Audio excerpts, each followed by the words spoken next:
Okay. So hopefully all the shit that we were having problems with should be all figured out. It's not a stream if we didn't have technical difficulties. Yo, welcome in, Payton. How's it going, my man? Welcome, everyone, to episode 10 of the Payton on the Radio podcast. We're going to be having Pearlo join us here very, very shortly. I sent him over the link for the Skype call. So we should be getting that booted up here very, very soon. And then once he joins, we're going to be talking all sorts of hockey. In the meantime, we're definitely going to be talking about some hockey. So don't get that wrong.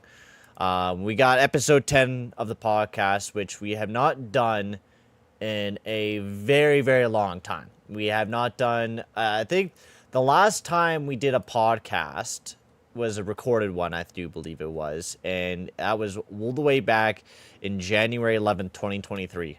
It's been well over a year since we've done a podcast. So what I'll probably do is I'll switch over to this screen while we wait for Pearlo to jump in. But we're going to be having him join us very, very soon. And welcome in, Bryce. I hope you guys are all having a great Saturday. And I want to start doing these podcasts a lot more.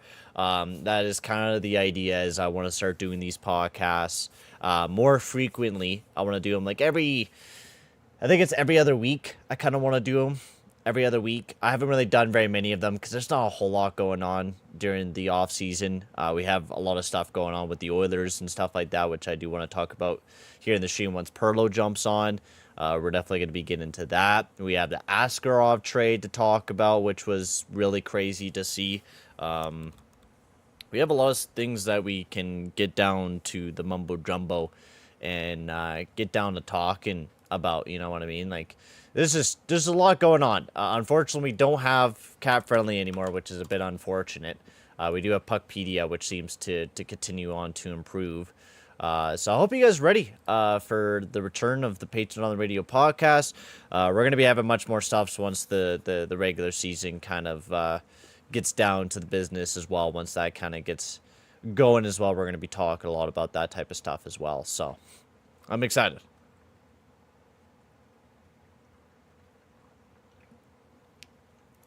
Oh, man, I'm trying to drink my tea, but it won't come out. There we go. Got my nice hot tea. But I'm having a great day so far. It's been a Saturday. I had a long week of work, so I'm quite happy to finally be here on a Saturday. Got to sleep in a little bit. I probably could have slept for like another 2 hours probably, and I already got my like full 8 hours of sleep. I was so exhausted from that. But welcome everyone to the podcast. We got a lot of things that we're going to be talking about, a lot of trades to talk about that been recently happened, with Laine going to Montreal. We had Askarov going to San Jose, McGrotto, that whole trade that happened, the other stuff that were going on. I'm really excited to get down to the business and talking with Pearlo. I talked with Pearlo, I think, about a month ago. We had a talk and we're like, hey man, like let's get back to doing some content again. Let's get back to jumping on my podcast mostly and talk some hockey. We'll do some streams later on in the year. I do also want to play some Hockey Legacy Manager, which I have been playing, and CC is finally gone, but the bad news is we're probably going to be bringing Barry back. I'm hoping that we bring Shannon-Kirk in. That's the player I do really want to bring back into the team, is Shannon-Kirk. I would love to see Kevin Shannon-Kirk come back to the Edmonton Oilers, or not come back to the Edmonton Oilers, but sign with us. I think Shannon-Kirk would be way better than fucking Barry or Schultz. I think Schultz, those two guys are just kind of washed up, you know what I mean? They're not very good, so not very good at all. So let's get into this. I think we're gonna kind of do a little bit of a tier list. I think is my idea is what we were gonna do today, is do a little bit of a tier list, rank all the teams, talk about them. I think I'm just gonna get that started and get this podcast on a rolling.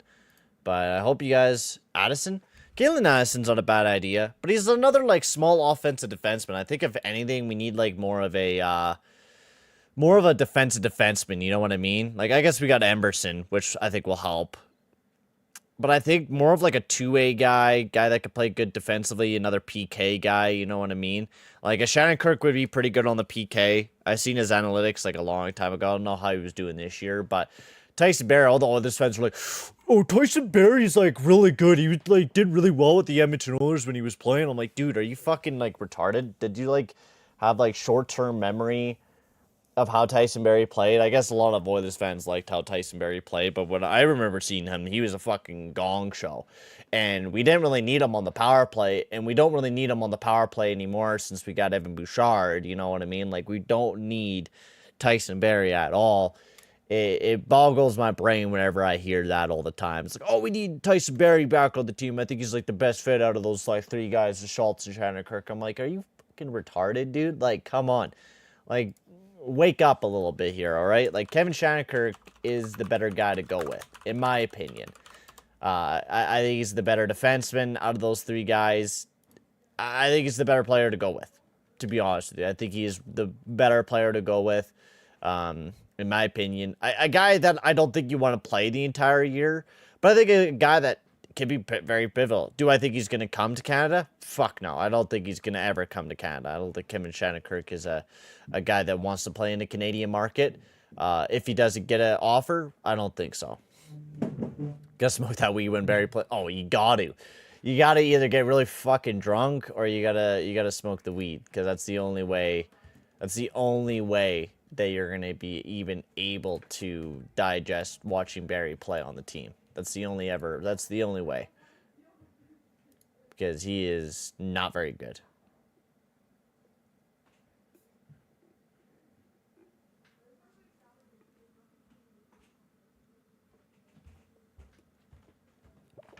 Ugh.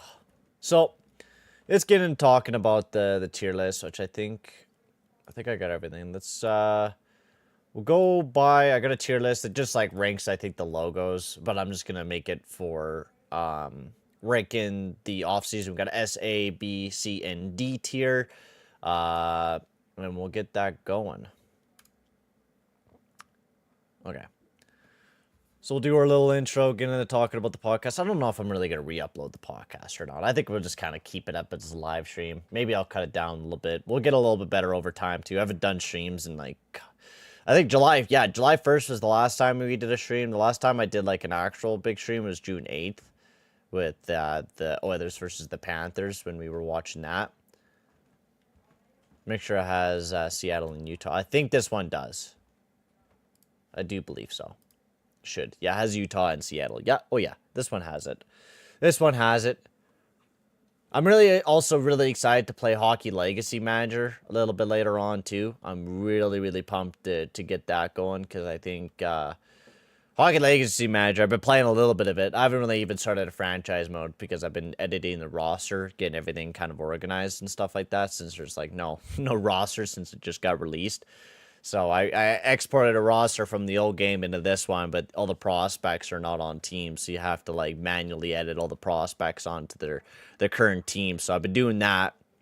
That's gonna take me forever before I'm even able to play a fucking season. So once I get that all done and all the trades done, I think there's like duplicates and there's so much stuff that you gotta organize. But it's a fun game. I'm loving it. It looks pretty sick, and what I've seen from other people playing it on the Reddit, it's pretty cool, the features that they've added in. It's really cool. That's why I made a video on it, and I've, like, once I get some on-hand experience and stuff, I'm definitely going to be talking a lot about it,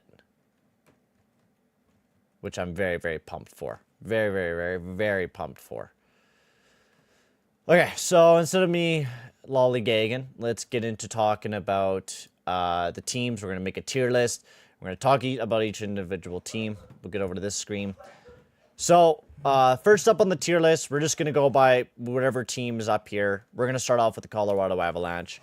So, the Colorado Avalanche, they just came off a half-decent year. I shouldn't be showing my email address, but that's okay.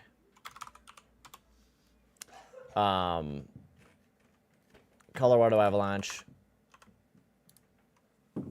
We'll talk about them first. So, last year, they lost in the second round to the very strong Dallas Stars. Their defensive game is okay. They had a very strong offensive season. Of course, you have Nate McKinnon. They did have a few injuries, with Landeskog and stuff like that, kind of going into the season. I don't think this website has the lineup manager either, unfortunately, which kind of sucks ass. I would like to see their lineups and stuff, but I guess I can't. See, that's the thing with Puckpedia. They're still missing a lot of things that I wish they had on their site. Like, I wish they had, like, oh, they do have a depth chart, I guess, but does that... Oh, okay, there we go, the depth chart. Okay, perfect. So I know the new players that they did get... Did Nikolai even play last year? I don't think he did, right? I don't think he ever even played for that. I'm getting very up-to-date on hockey, too, just to let you guys know. I have not been really keeping up to date with hockey in quite a while. It's been quite a bit of time since I've even have jumped into talking about hockey again. So it's been quite a bit. So, yeah, Nikolai didn't even play this past year, I don't think. No, so he's a new addition to the team. I know he's played in the K, if I'm correct.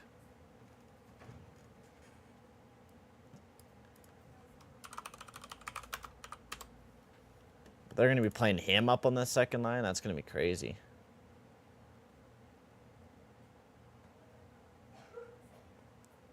He played 4 games, so he's going to... Oh, he played 2 games in the playoffs. But he didn't get any points or anything like that. I can't really say how good he was looking or anything like that. I don't know anything about that. So, for new signings, we're just going to go off their summary here. We'll take a look at all their transactions that they made. So they picked up Matthew Phillips. I really like the Oliver Shillington move that they picked him up for a year. I think a guy that could show himself this year.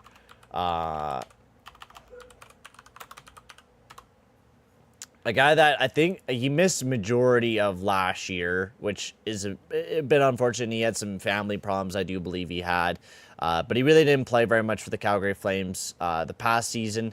So he's going to be coming back, probably playing a full season. But I like Shillington. I think he's a very good offensive defenseman. He showed some really good glimpses over the past few years. He's a young guy. He's still 27 years of age. But usually defensemen really don't jump into it until a little bit later on. And I think he'll be a pretty good player here for the Calgary Flames here, or for the Colorado Avalanche. I think he'll be, bring a little bit more depth to their defensive core. Also seen that they also got Eric Brancham, but I don't know if that's showing here. Yeah, they did get Eric Brancham as well. Jonathan Drouin, they re-signed back to a deal. And I think that's really about it that they made for moves. So only a few players that they did end up picking up in Mr. Drouin. They got him back to a $2.5 million deal, and then they did get Brancham. Looks like they also picked up DeHaan, which I do like as well. I think DeHaan's a pretty good player as well, especially bringing in some extra depth in the defensive core.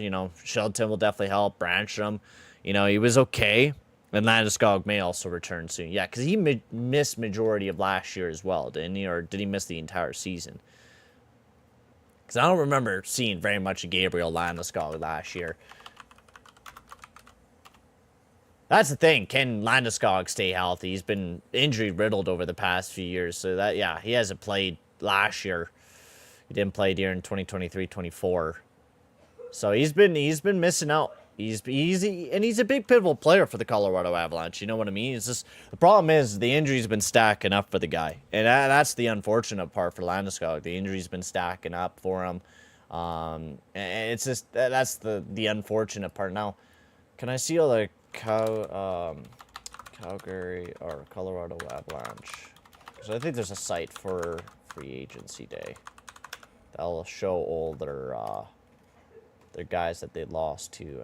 I'm pretty sure there's a site. Is it CBS Sports? I know there's a site for that.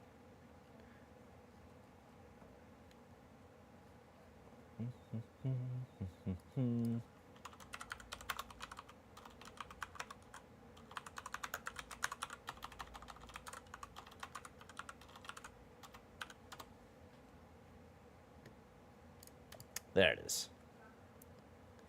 I think it's the site. Should be. Yep, it is the site. So Colorado. Yeah, so this will show everyone that they lost. So they, Francoons, Parise, Cogliano. They got back in Jonathan Drouin. Jonathan Drouin did pretty good for them, 56 points. He had a really big bounce back season. I think playing with Nate McKinnon and those guys is going to help the guy out tremendously. Getting Jacob McDonald is also a pretty good signing. I've seen his analytics, I think, before, and he looks pretty good. Yeah, he missed the last 2 years. Yeah, he's missed a pretty good amount of hockey. Matthew Phillips is also a good little pickup. He's kind of an AHL kind of tweener, you know what I mean? He plays really good in the AHL, just can never really kind of translate that hockey to the NHL. Brancham as well. Weird guy. He hasn't been able to hit his potential yet, and that's kind of the problem with Brancham, and that's why he didn't get that qualifying offer. But I think, Colorado's been a great team at transforming defensemen into really good defensemen, you know what I mean? But you also get Calvin DeHaan, so, if Brancham doesn't pan out, you could always play Calvin DeHaan, and Calvin DeHaan's been a great defenseman as always. So you take a look at what they've picked up and what they have done. They've done not bad. Getting back on Drouin, getting Shillington, who I think is a really good pickup. Brancham, not bad. DeHaan's pretty good. Frank Coons, that's not that big of a loss, because what do you got for... You got Justice Annunen, which I think he played a good bulk of last year, too. And he was pretty good. He put up some pretty good numbers, and I think he could probably even push to maybe take over Georgiev's spot a little bit more, because Georgiev was kind of rough last year. So I think I kind of give him a middle-of-the-pack B. I don't know what you guys think. I bought an Apple card to get the early access to learn. Patreon doesn't accept it. Oh, it's simpler just to buy a card. Oh, damn. Yeah, that's what I would have done. I just would have bought a prepaid Visa is what I would have done. I think Colorado goes in the middle of the pack in B. I think you look at what they've done. They didn't lose anybody that's too big. They picked up some players that do complement, them losing a lot of these guys. But a lot of the guys that they did lose, like Parise, Cogliano, there were guys that were already a little older, guys that were playing a decent amount of games but weren't putting up, huge production. You take a look at what Parise did. Parise only had 10 points in 30 games, right? I think what you got going on right now, and they also did extend Middlestad too. I forgot to say that. But you take a look at the roster, right? You got McKinnon, Middlestad, Colton down the middle. That's pretty good. That's really, really solid, especially with how Middlestad was playing near the end of the season for Colorado. I think it'll be really good. Now, the biggest question is there a big hole in the right wing? Now, if they do get Landeskog back, that helps them tremendously because that'll help them a lot in their depth core. They'll move Kovalenko down the lineup. And I think that will help them tremendously. So I think that's the biggest concern that I have is their depth. Because if Landeskog gets injured, then you're going to have to move one of these guys up. And I'm not a big fan of Chris Wagner either.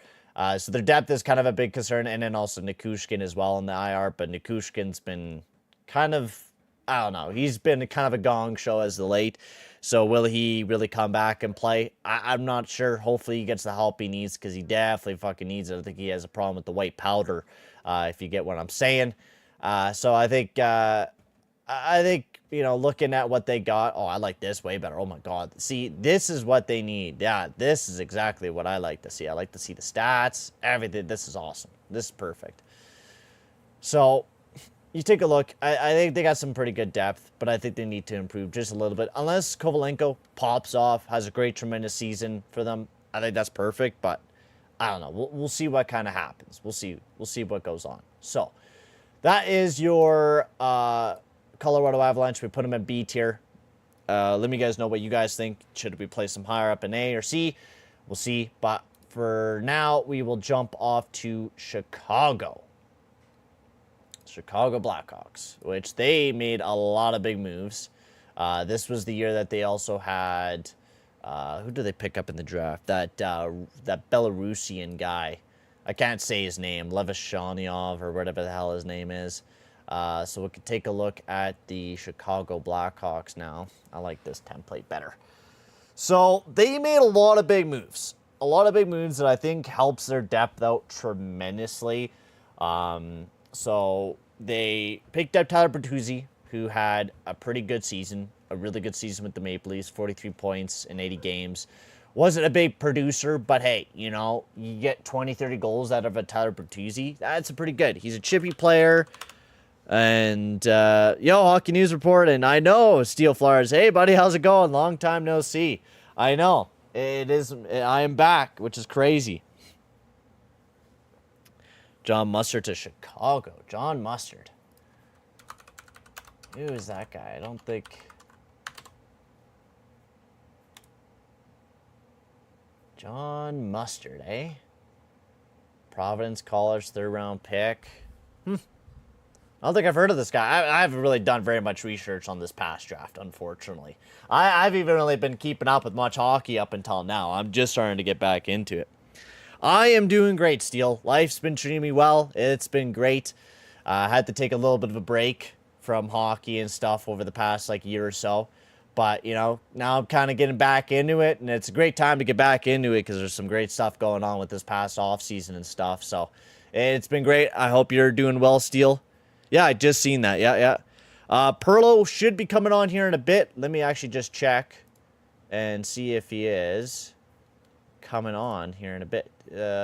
Not yet, but we should be having Pearlo join in here very, very soon. And we should be having the both of us talk some hockey here very, very soon, which I'm very excited for. Very, very excited for once he gets on here. So we'll continue with Chicago here. We'll take a look at their past season. Chicago did not have a very good season either, but Chicago, I actually quite liked what Chicago did in the draft. I've been looking at what they did in this past draft, and I like a lot of the picks that they made. Like, a lot of the picks that they made and stuff were actually not even that bad. If you take a look at the draft, like they got the defenseman from Belarus, pretty nice. They got Sasha Bosvert, which is also great. I got a question for Pearlo when he comes back. Perfect. Yeah, he should be here on soon. That link we interviewed John. Oh, okay. I think I seen that little bit. I think did you make a short on it or? But I will definitely have to check that out. Take a look, and I'll pin it on my watch later list. I will pin that on my watch later list. I've been seeing you guys been doing tons of interviews with a lot of the prospects, which I absolutely love. I think that's awesome.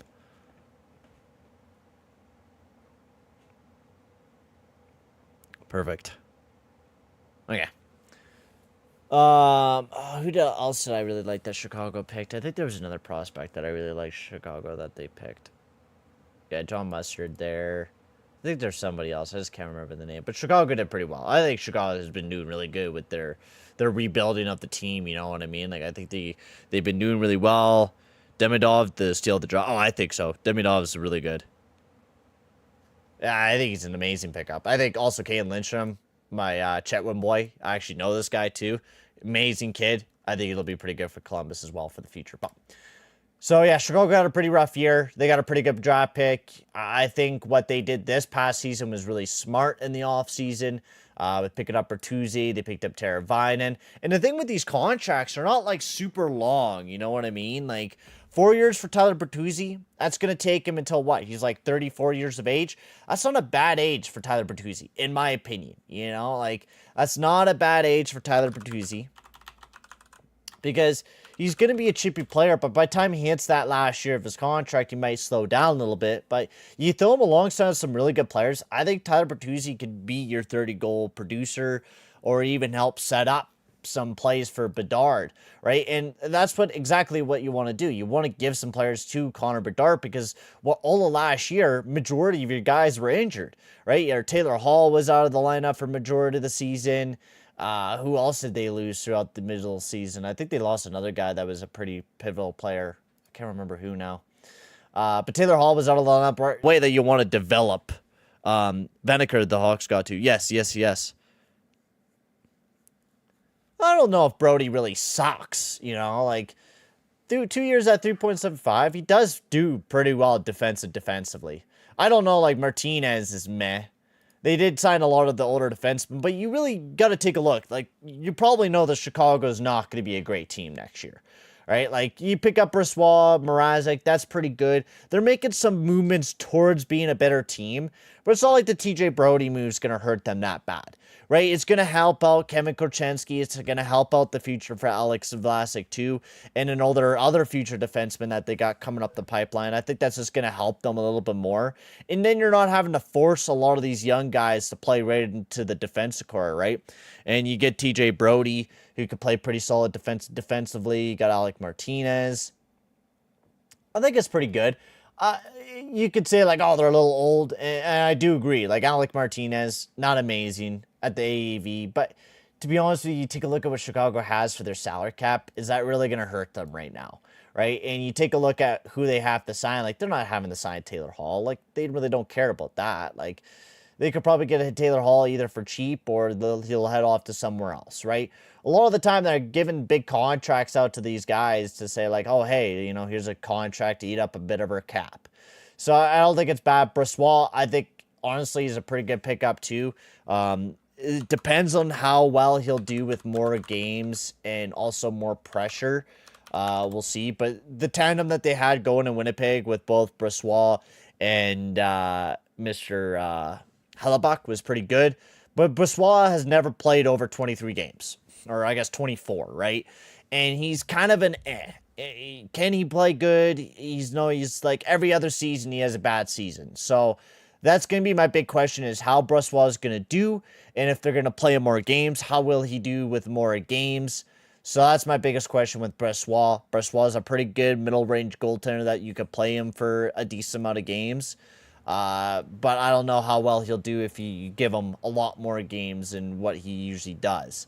Right? Because you're most likely going to give him the same almost treatment as Soderblom, maybe even a little bit more. You give him that 35 to 40 game mark. So how well will he do with Mrazek is kind of my biggest question. Tanev getting 6 years with the Leafs is honestly, like, in my opinion, like, way too fucking long. That is crazy long how long that contract was. Hawks going to be a bit slow on the back end besides a few young D. Yeah. Oh, yeah. Yeah. That's my biggest issue I think I have with their defensive core. Kind of looking at what they got is that it's going to be very slow, right? Like Seth Jones is not a big, fast-moving defenseman. Probably your fastest guy is Korchinski, right? A lot of the other guys are not going to be big puck movers. They're not going to be your guys that are going to be able to like really set up the forward. So I mean, Seth Jones makes some pretty nice passes. You do got him. You do got TJ Brody. He doesn't move the puck that bad, but it's an okay offseason. I would almost give him another middle-of-the-pack range type of offseason. I think they had a really good draft. They did some pretty good signings that are not going to hurt the team relatively. Like Brody and Martinez are not going to hurt the team. I would say if the Chicago Blackhawks gave a Tanev type deal to Brody, I'd be like, what the fuck? Like, this is stupid. That's a stupid move. But you take a look, Teravainen's going to help. He's a great two-way guy. He's not super offensively, but Bertuzzi's going to help Bedard a lot. You get Martinez and Brody, who could play a lot better defensively for you. You also trade and get Mikheyev as well for a great deal that they got Mikheyev for. You got a great prospect and defensively with the Belarusian player there. We got Patty Maroon, who brings in some more experience. I know they did a trade here, too, with Mikheyev. Yeah, there we go. Mikheyev and Sam Lafferty for a second, like, in a second for a fourth. Right? Like, they had to trade away a fourth-round pick just to get Mikheyev, who also great little two-way guy, produces some good points out there. Got like 30 points the past season with the Vancouver Canucks. Who is Bedard's Draisaitl? I don't know. Like, I guess Lucas Reichel could be pretty optimistic, but I don't know if they have, like, any big, like, Frank Nazar could be somebody. But I think they definitely need, like, in the future, if maybe one of the, like, Sasha Broussard or whatever could jump up quite quick. But we'll see how well they do this year. Like, I think they're going to be in the top 10 again or just out of the top 10. But I can see them team producing pretty well, but I can see them getting a lot of injuries, like Taylor Hall, maybe Nick Foligno, right? Like, I could still see them falling into a lot of injury problems. I could see that even with Martinez and Brody. I could see that with Jones, same with Murphy. They have a lot of health problems, which I think will be a detriment to them. But I think with getting Bertuzzi and getting Teravainen, I think that will help them tremendously. So I think on their scale of an offseason, I give them an A. It's hard to give them, like, I put them in the middle because I really like Bertuzzi. I really like Teravainen. They didn't lose anybody that, like, I hate that they lost. I think they did pretty good. Okay, so just give me a quick second here, ladies and gentlemen. Doesn't sound like Holloway wants to be a Blue. I heard his agent said the Oilers will match that deal, and no. Oh, fucking that's his fucking problem. Like, he signed with St. Louis to be a fucking bastard because he wanted more money. Like, I heard about that shit too. And that's on him. He signed the deal with St. Louis. Like, Oilers weren't, like... At the end of the day, if you wanted to stay with the Edmonton Oilers, then you should have signed with them. At the end of the day. You know? There's no guarantee that that team's going to match it.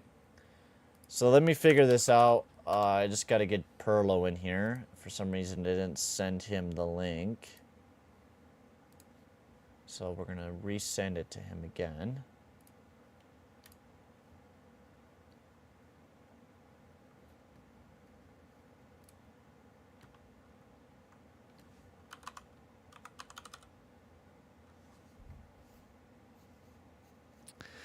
But it's ultimately his fault. I really like...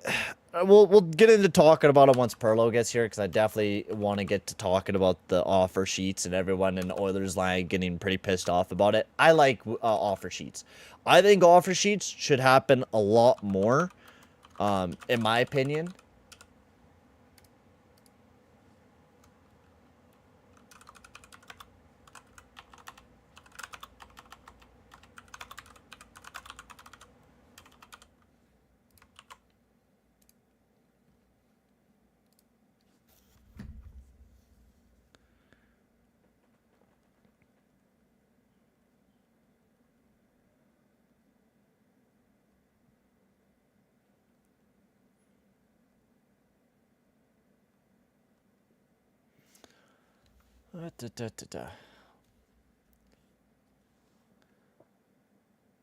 Yeah, like, bro, like, you look at it, like, I was talking with Pearlo about it, he's like, yeah, like, you take a look at, like, what's going on next year, like, can we really, like, we could sign Broberg for sure this year, but when you got Bouchard and Draisaitl that you got to sign to some pretty big deals in the next year, like, is Broberg relatively a good idea to get to that type of contract, right? Like, that's the thing, like, Broberg, they were having some debates about his contract, and I think a lot of other people were very interested in Broberg. So looking back at it, I was very, like, very wrong in my video that I made. I was like, oh, we could probably bring both of them back in, not really thinking about the future of it. But I think Broberg was a very good idea of not matching. Holloway, on the other hand, I was like, oh, there's probably the best chance, like, for us to, like, cover somebody would probably be Holloway. But once you get Podkolzin in, like, do you really need Holloway? You know what I mean? Like, that's the thing. Podkolzin is a pretty good player, and he's basically the same prototype as a Holloway. Like, Podkolzin has very much proven that he can play pretty well. He just has to play alongside of a very good center. So I'm excited to see kind of, like, what he'll do with the Edmonton Oilers. And I do like Podkolzin. I think he played very well for the Vancouver Canucks, and I think he's a player that would help us tremendously kind of going into the playoffs. Right, we've seen some great highlights out of both Broberg and Holloway, but at the end of the day, am I super butthurt? No, not really. Am I going to be super butthurt if we sign Tyson Barrie? Yeah, I'm going to be pretty pissed off if we sign Tyson Barrie, you know what I mean? Like, I'm not going to be very happy at all. You might see some fucking Tyson Barrie type of videos.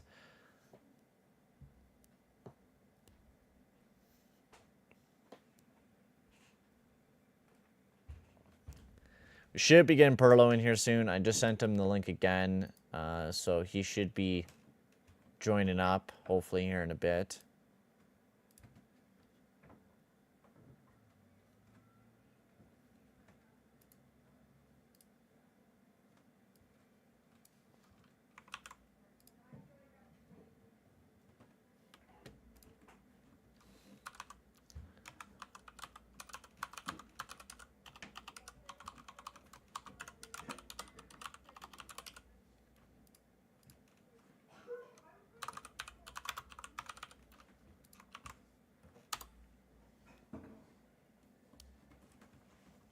Might actually just be able to do it on my phone too. Hang on, let me just do that.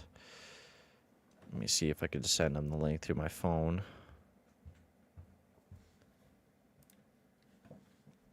Sign Barrie to the Condors. I wish. I don't think that's going to happen, though. I don't even want Tyson Barrie to be on the team, to be honest with you, though. I'd rather not even have him on the Edmonton Oilers. At the end of the day, people are like, oh, he's really good. Like, he's the type of player that we should bring back. Oh, no. Broberg is nowhere near that worth it because he's never really shown that he's worth it. He had a really good playoffs. Like, very, very good playoffs. He played quite well, but, like, otherwise, he didn't play that good.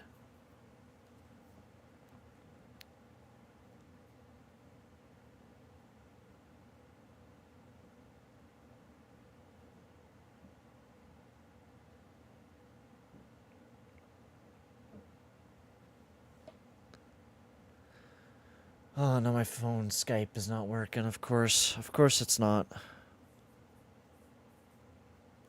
Why wouldn't my Skype work?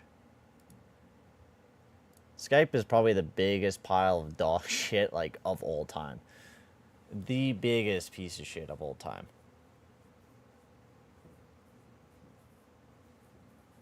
But once we get Pearlo in here, we're going to definitely talk a lot more about some damn hockey.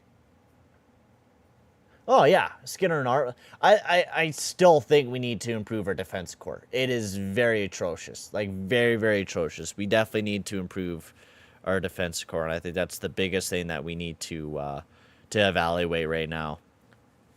Like, I think that's the biggest thing. But can Stan Bowman do that? I don't know, Chief. I don't know. I feel like we're definitely going to get Tyson Barrie. I feel like it's very, very, like, close for us to get Tyson Barrie. Because I think people liked him, and we're going to be bringing him back in. Okay. I'm just going to update my Skype, see if that needs to be updated, and see if that can work on my phone.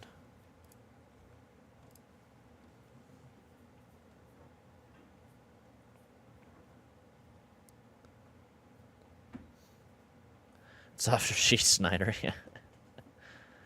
Yeah, it's his offer sheet, everyone.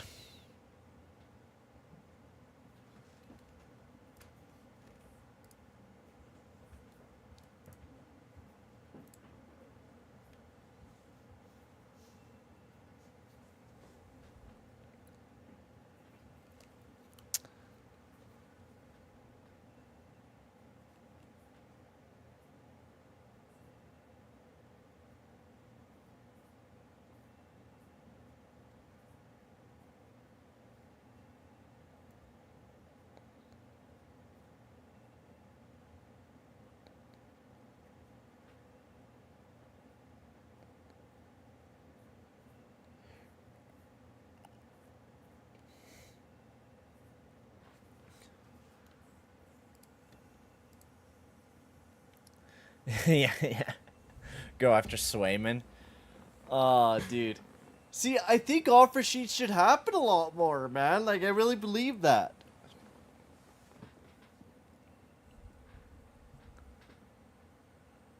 Swayman's going to be another Nylander situation. Oh, man, if that's like that for Boston, like, I don't know, man. That's not a good situation for Boston to be in. You know, like, that's not good at all to go in with just Korpisalo into the season. Like, that is not good.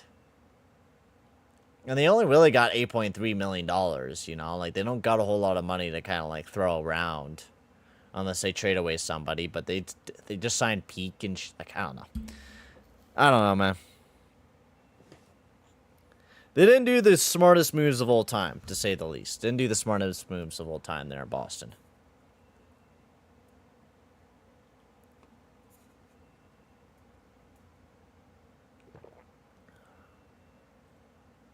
Okay. So we'll get back on. While we wait, Korpisalo fucking bussin'. I'm bussin', dude. Gonna bust. Yeah, right? Alright. Let's get into the next team. Let's get into the next team, which is not Boston. Columbus. Ooh, okay. This will be an interesting one to get into. Columbus. The team that signed Sean Monahan to a crazy contract. For some reason. I don't know why. I don't know why they did that. I'm not really a big fan of it, to be honest with you. I get they're trying to reunite the Monahan The Monahan-Goudreau combo. Let's not talk about... Oh, yeah, let's not talk about the Lindholm contract either. That was atrocious.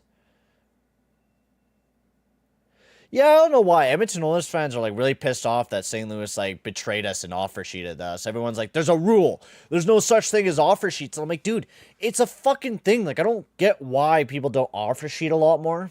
I think it should be a thing. It's create chaos in the NHL. You know what I mean? Like, if a team leaves a fucking young prospect that's a stud out there, like, why not? Throw the offer sheet out there. Fuck it. Why not? Like, it's the reason why it's a lot cheaper to get those types of guys. Like, why not? I just don't know how it'll go. Johnny Gaudreau had a bit of a rough season. You know, Sean Monahan, you take a look at him. He's been injury-riddled his entire career. He's just been starting to get healthy now. But even then, can he really stay healthy? And can he continue to produce decently? Played really good in Montreal. Played pretty good in Winnipeg.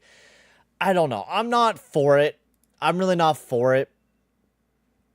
If you ask me, they didn't really do any other moves by getting Sean Monahan on the team because they're just good to let their young guns kind of develop with Fantilli, Boone Jenner, and that type of thing. But I don't know how to feel about Sean Monahan. I just don't know how I feel about the whole situation with getting him. And it's a full-blown no movement clause on the deal as well. Like, God, man. I don't know. I don't know what the Blues did. Yeah, oh, there's tons of teams out there, like, wanting to offer sheet him. There's Bedard out there and Blackout. Oh, yeah. Offer sheet his ass. Like, it'd be dumb not to, right? Like, dumb not to. So, I don't know how to really feel about the Columbus Blue Jackets offseason. You take a look at them. They didn't really make a lot of bad moves relatively. They did get Cole Sillinger back on a deal. They did trade away Laine and got Jordan Harris, which I love. Jordan Harris, amazing deal. They got rid of a guy that didn't want to be in Columbus that was having troubles. So you get Jordan Harris, and he's an amazing two-way young guy. Amazing defenseman. Apparently, he did have some problems with Ivan Provorov, though. He did tweet out about it, so I don't know. It's okay, but good deal on Jordan Harris. Kirill Marchenko, really good deal on him, too. I love Kirill Marchenko. I think he's going to be a massive producer for the Columbus Blue Jackets kind of moving forward. He's going to be a big-time goal scorer. Ken Johnson, 1.8 for 3 years. Amazing little deal for Ken Johnson. Just all sorts of, like, small little deals that I actually really do like that they made. Sean Monahan was the only deal that I'm like, okay, I don't really like that. But all the other ones, you take a look at all the re-signings that they did. Good contract out to Ken Johnson. Good contract out to Marchenko. Great deal for Jordan Harris, because Jordan Harris, I think, will be an amazing defenseman. Oh, he would have never gone that in Montreal, Jordan Harris. Like, he would have never gone that opportunity. Deloney TV was like, guys, it might be time to panic about Leon contract. I was like, ugh. I don't know if it's time to panic yet. Like, we still got a whole year out before we really got to worry about Leon Draisaitl. So, I'm not even really worried about it. Like, they're talking about it. We've been hearing lots of rumors that they've been talking about it. I think it'll get done. I don't think there's no time to panic right now. And I think they're not probably going to keep Provorov. I don't know, like, what did they, yeah, they traded for Ivan Provorov, which, I don't know. I never really liked that they traded for Ivan Provorov either. I think Ivan Provorov is kind of a bum. But traded from LA to Columbus for, I mean, they really didn't even trade very much for him, but still, he's not the best defenseman in the world, to be honest with you. He's very mediocre, and I hope they don't keep him, because I love to see Jordan Harris really take that big spot up there, because I think Jordan Harris would be an amazing player moving forward. Bro, Bert bites the dust. So, otherwise, you take a look at what Columbus did. Severson was Severson was a horrible one, too. I don't know why they signed him to that deal either. There's a lot of bad moves that Columbus has done in the past. And, like, Jordan Harris, like, I get their contract. Like, Monahan, I really take that down a peg. I don't like the Monahan move. It could totally prove me wrong. Like, you can see Monahan maybe play tremendously with Johnny Gaudreau, right? They played amazing with each other before when they were playing alongside of each other, right? You take a look at all the years that Sean Monahan did play with Gaudreau. He was pretty good. He produced some great numbers. But $5.5 million with a 29-year-old guy that's been injury-riddled most of his career, I don't know about that one, Chief. Full-blown no movement, not a big fan of it. All their other deals was pretty good. I like their trades. Jordan Harris really bumped it up. I think that made kind of like back on the Sean Monahan move. I think I give him a B. I can't give him an A because of the trade that they did for, or the signing that they did for Monahan. But Harris and everything like that definitely made it up for that, and I think I give him that mark there.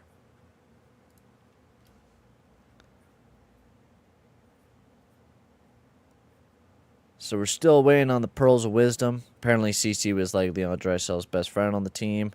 Wish I could stay on, but hit me up. Would love to do something with the old group. Yeah, I would love to do something like that, man, Steel. I would definitely love to get something like that going. I'll hit you up a little bit later on. Oh, line ADL was pretty good. The thing is, this is how well it go for the Montreal Canadiens. You know what I mean? Like, how well line A be for the Montreal Canadiens. But, you know, you're not really, like, Jordan Harris was a good player. But, like, with Montreal's depth core for their defense, you take a look at it, like, you got Lane Hudson already. You got Kane Goulet, like, Struble. Like, you got a lot of future defensemen that are going to be pretty good for the Montreal Canadiens. And I don't... Oh, fuck, I just lost that Sport Track link. I didn't want to lose that one. Fuck, what's the site? God damn it. Ah, damn it. There we go.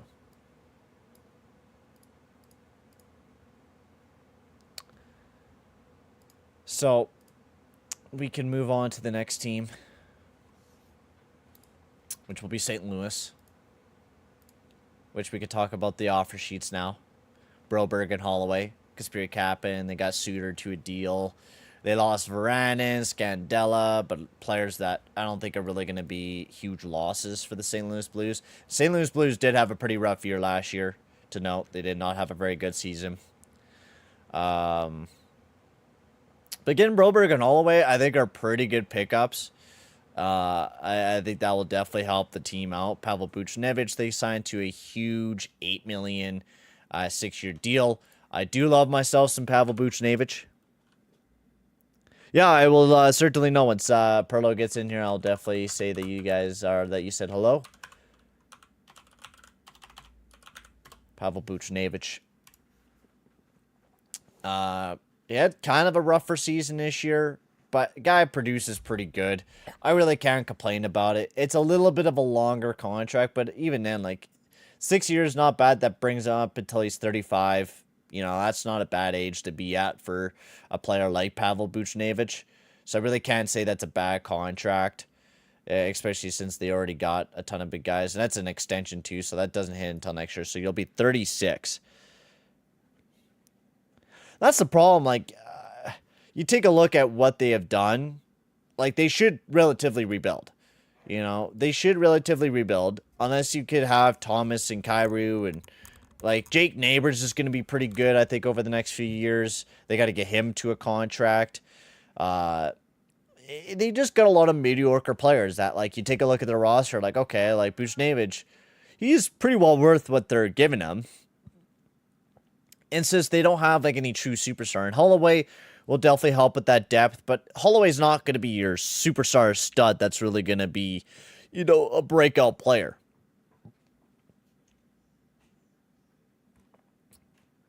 Is he injured right now, Torrey Krug? I mean, he only has 2 years left, so I'm not... I would say almost Justin Falk's a worse contract, but Broberg, Suter, did they really give him $3 million? No, they only gave him $7.75. Okay, that's weird. Broberg should be relatively good. It's pretty steep contract that they did give him, but, like, you take a look at their defense core. This is the only thing that I don't like. Their defense core is atrocious. Like, you take a look at their offensive core, you know, they got some highlights. You know what I mean? Like, they got some pretty good players there. I can't complain about what they got. You got a pretty good... You got Robert Thomas, which I love. I think Robert Thomas is an amazing player. You got Kyrou, which I also love. You know, Buchnevich, I also love. Holloway, I think he's going to be a decent player for them. But you look at their defense core and you're just like... You know what I mean? Like, there's nothing nice here. Pareko's garbage... Fucking Letty's garbage, Krug garbage, Falk garbage. Like, you got a bunch of guys that can play really good offensively, but no one that can play really well defensively. And that's the whole problem with them. The whole problem with them. And then you got Mr. Jordan Binnington as well. Right? So you don't really got anything that's super interesting for the Columbus Blue Jackets. Or St. Louis Blues. Broberg Holloway, decent. Overpayment, yes. For other moves that they did, they really didn't make a whole lot of moves that are like, you know what, this was a terrific offseason that's really pivotal for the team. You know, Buchnevich, you could say it's a little bit of an overpayment by an extra mil, I would say. Suter's not going to really make that much of a difference in their defensive core. He's pretty atrocious. I really can't give him a B. I don't think I can. Holloway and Broberg are good, but they're not amazing. I give him a C. I can't really give him a D because it's not like dog shit. Like, oh, this is like a horrible offseason. Broberg and Holloway are relatively good pickups. Buchnevich, a little bit of an overpayment. Not the greatest offseason in the world. Not the greatest offseason in the world.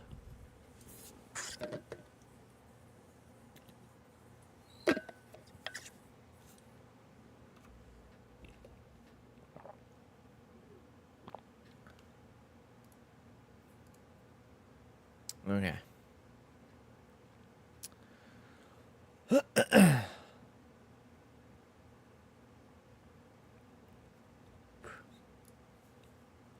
Let's take a little bit of a pit stop here. Well, Broberg was pretty good in the playoffs. Like, Broberg did have some good analytics. Like, he hasn't looked terrible. Hopefully I don't see any titties on here right when I jump on here. Oh, we should get off of that video.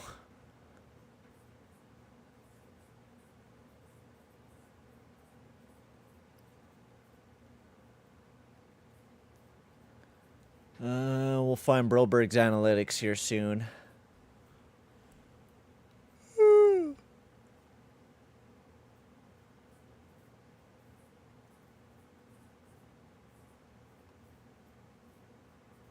When I think of gifted, I think of Orlemy, Morin's, Kurlimov.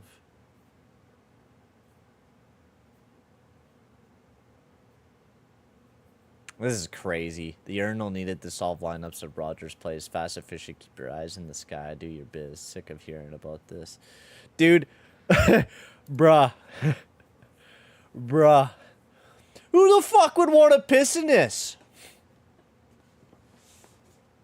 Like, no one wants to piss in this. Fuck that, man. I am not there for that. Yeah, Broberg. Broberg's analytics were half decent. You know what I mean? Like, he's a half decent player. But he didn't play that a whole lot of games, so it's very small sample size. But, I don't know.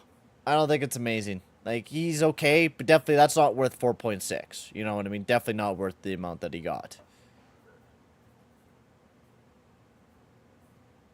So, St. Louis Blues, pretty mid. Yeah, I know. It's because we're having a little bit of a problem. He's not. I don't think he gets my email or something for my link.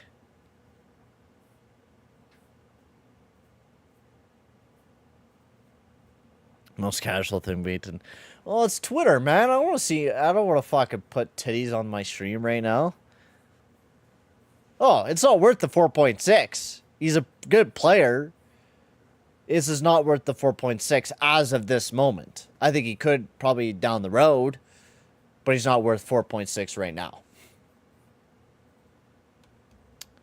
All right. Let me just check. I'm going to just see again if we can get Pearlo in here. See what's going on. It's so funny I named the stream The Great Return to Pearlo when you haven't even got him in here yet.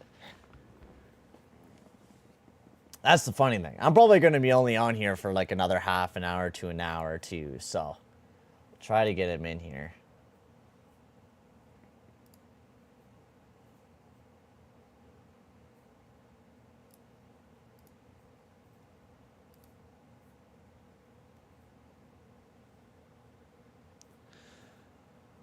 Maybe 2? Yeah, maybe a 2. I would say, like, what we were offering him was pretty good. Like, 1.1, that's pretty good for a year or two, you know what I mean? Like, I'd say that's worth it for him right now.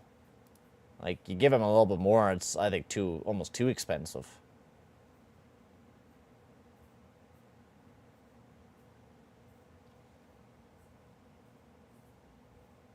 No, everyone's making a big fucking deal over the offer sheet and how, like, Armstrong betrayed the Oilers. It doesn't really matter. It doesn't matter at all. Like, it's an offer sheet at the end of the day. People can do offer sheets. Like, that's my whole problem with, like, everyone's like, oh, offer sheets suck. Like, offer sheets are horrible. It's an offer sheet. It's part of the rules. Like, it is a thing that can happen. So I don't know why people are making such a big deal over it, you know?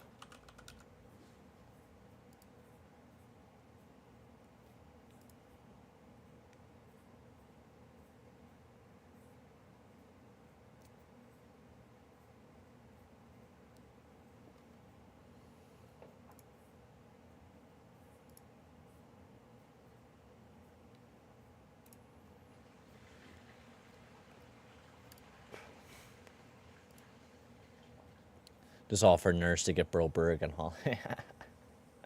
And here, take this shitty fucking offer.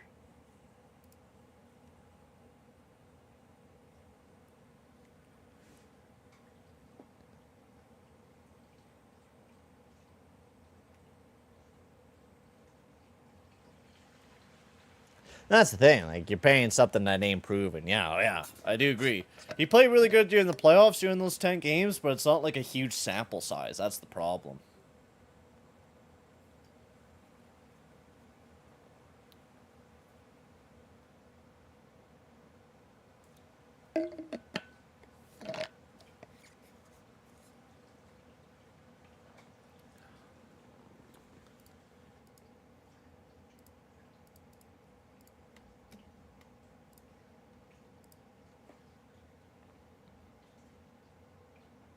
It was way smarter for us not to take him. I mean, I did like Holloway. I loved Holloway. And Holloway's all upset because he didn't want to go to St. Louis, but that's his fault for signing the offer sheet at the end of the day. At the end of the day, it's his fault for accepting that offer sheet and taking it, so at the end of the day, it's kind of on him for taking that offer.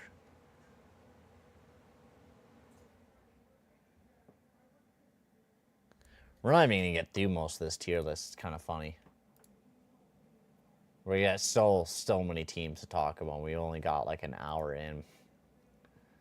I've been waiting for her to get Pearlo in here. But I haven't heard anything from him in a bit, so. We might just run it with us for a little bit more, and then I'll probably dip off. And then we'll probably try to get maybe Pearlo in next week or something. We'll get everything figured out beforehand. And we'll get him in here before we do a live stream. So maybe next weekend we might be able to get him in here. They're not the Coyotes anymore, but Utah had a pretty good off-season. They did. Yeah, they did. I think they did have a pretty good season. Honestly, I think they played pretty good. Or played pretty, yeah. They did a pretty good off-season. I do agree with you on that.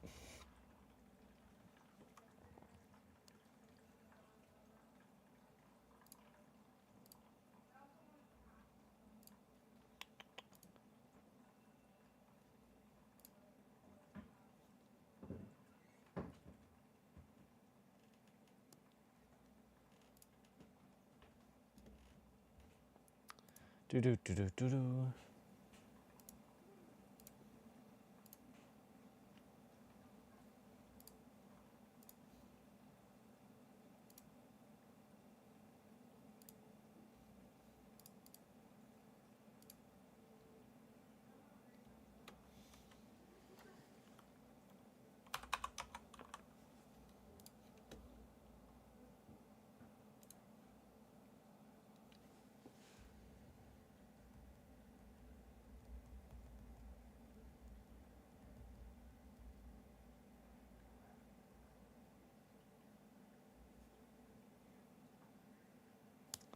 Okay. I did pop up a Zoom meeting, so we'll see if he can join that one or not. But for right now,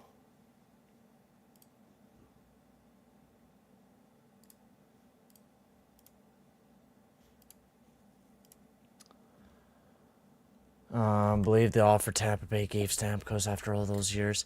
Yeah, but Stamkos was never even worth the amount of money that he got, to be honest with you. The whole contract that Steven Stamkos got, he's not worth it. Like, he plays great on the power play, but otherwise, he's not very good. You know? Like, sure, he can produce point per game, but 5-on-5, he's atrocious. And I just don't think I would give him this type of deal if I was a GM. Like, it's great for Nashville because they get a great power play guy, but $8 million? I don't know about that one, Chief. I don't know. That's kind of a rough one. Okay. So we're just gonna rip through a few teams, a few more. We'll see how much we get through this tier list. Boston. We're just gonna start speed running teams. All right. Speed running through some teams. Let's trade Nurse to Chicago. I don't think we're going to ever really be able to get rid of Nurse, to be honest with you. So Boston had a pretty atrocious offseason, I believe. I really did not like what Boston did this past season, or this past offseason. They traded away Linus Ullmark. Did they show the trade? Where's the trade at? Oh, yeah, because it happened way beforehand. But they traded away...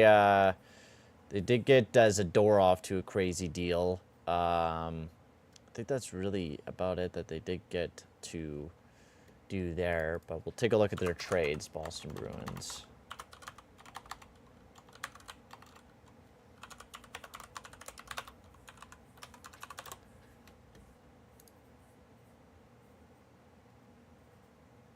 When you take a look at the trades, they did trade away Linus Ullmark.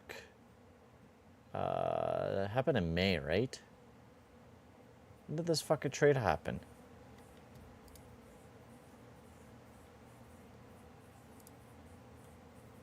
There we go. Yeah, Linus Ullmark. There we go. Fucking Jesus. For Jonas Corposalo, Mark Kastelic, and a first. Not a bad move, but losing Linus Ullmark does suck a lot of ass. But they were trying to... I won't accept my password. Huh.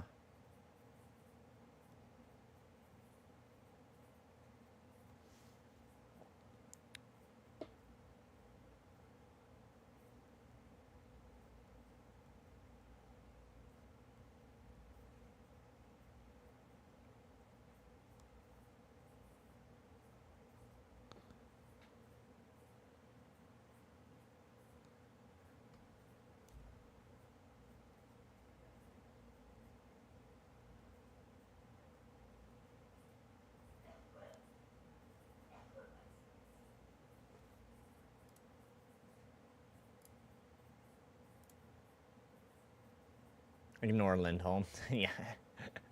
Ignore Lindholm. Lindholm did not happen. Lindholm did happen. Bad deal. Bad deal. End of story. Bad fucking deal.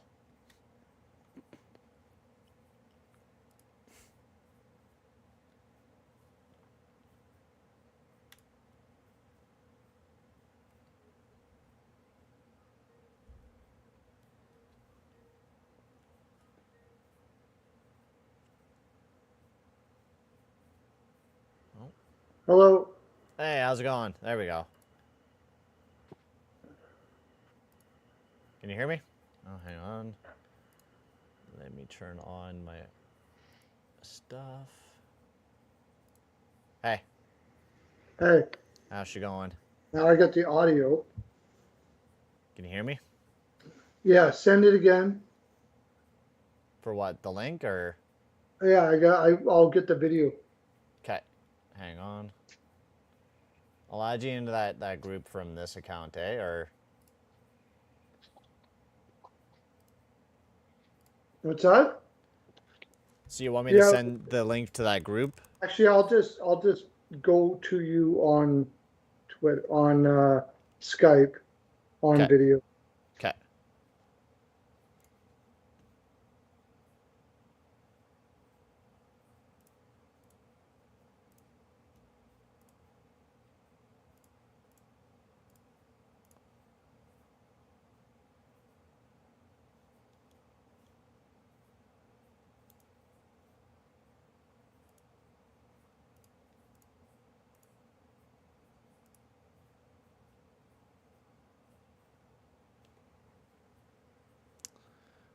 About to get Pearlo in here.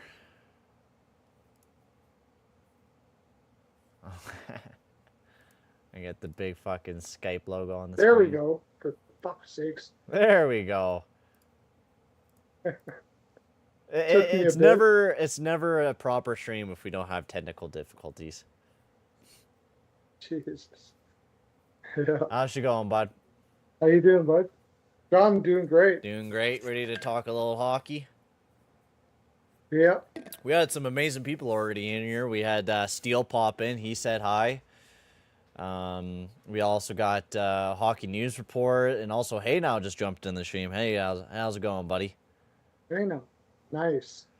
So we got a lot to talk about. I was just talking about the Boston Bruins, but we could talk about. Mhm. I think the first topic I want to get into, with you, since we'll probably go for about an hour or so, and then we'll probably hop off. But I want to get into the trade that I happened. can't even go that long. I'm gonna have to go like What's that? freaking. I can't even go that long now. Unfortunately, I wish I could. We'll go as long as you can, and then we'll probably do something maybe in a week or two. We'll have to do another one, but no worries at all. We'll talk over the quick stuff that happened recently. You got until 2:30. What time is it now? 2:13. Yeah, I got about 20-25 minutes somewhere Okay, around well, there. let's talk about the Oilers and then talk about the Askarov trade that San Jose made. So we'll start off with the Askarov one. I love it for San Jose. I think getting Askarov, holy crow, what a deal! And they didn't trade that much to get a goalie like Askarov, but now you get a guy that is your franchise guy. And you only had to trade away David Enstrom, Chornia, and a first, which is Vegas's first, and it's top 10. Which is basically like two firsts. Yep. Yeah. Two late first, basically, right? Like, it's an amazing deal. I like what Greer has done completely all the way. Like, Greer is like really knocking it out of the park right now, I think, in San Jose. He's doing great. I love Greer. I think the moves that he's making is amazing. Toffoli? You got Toffoli, one of the best two-way wingers in the game, to show these guys how to play two-way. Right? Like, and a great goal scorer at that, too. Wenberg is one of the better defensive centers in the league. He's building his team on defense, and that's what you need to do. He's building a team like what Florida has. He's knocking it out of the park. I think he's doing very, very I think so well. too. And what Others man's saying is perfectly too. They basically traded Hurdle for Askarov, which basically, like, a lot of the guys that they got on this deal was from the picks that they got from Vegas. Good point. Which is crazy. Like that's a pretty good. You look at relatively like Hurdle for Askarov. That's pretty good. Like, pretty good return for what they got for Hurdle. And you got a franchise goaltender who's been showing some great promise in the AHL, even in a little bit of the NHL time. I mean, only 2 games, but the time that he did get to take a look at there, he looked very, very good. Now, defensively, like, their defense score is still very rough. They still have a very rough team. But you know what? Yeah. Like, who cares? They're going to get another great draft this past season. They did great this past draft with getting Dickinson. I think Sam Dickinson will be a great defenseman for the future there for the San Jose Sharks, right? Like, you have Will Smith. You got, fucking William Eklund. You got now Macklin Celebrini. Like, you got some really good players for the future of the San Jose Sharks, and the way that they're building their team is very much what teams need to do when they rebuild. This is the prototype. Yeah. This is the prototype of what teams need to do when they rebuild. Stack up on picks, do trades, make good trades. And when you see a player like Askarov out there, make a deal for that young guy. Why not? And then you go get a guy like Toffoli, who's one of the best two-way wingers in the game, to show these guys how to play on both sides of the ice, or all sides of the ice defensively. Like, that is the biggest thing when it comes to young players. They don't get it. Like, even a guy like Nathan McKinnon, guy puts up points. He is horrible defensively, right? McDavid last year was almost elite Yep. defensively. Oh yeah. He, and people aren't even talking about that. He should have got the freaking MVP last Oh, year. You're one of the best defensive I players in think the league, McDavid should have won the and you put up MVP, that which kind is of crazy to offense. me that he didn't win MVP this past season, to be honest. Oh, for sure. He was the best player in the league, no doubt about it. No doubt about it. I Yeah, it just pisses me off that people don't pay attention to this stuff. So you got Kucherov put up big numbers. The guy couldn't play defense to save his life. He was, well, at least maybe he was even told not to even worry Yeah. about it. And don't get me wrong.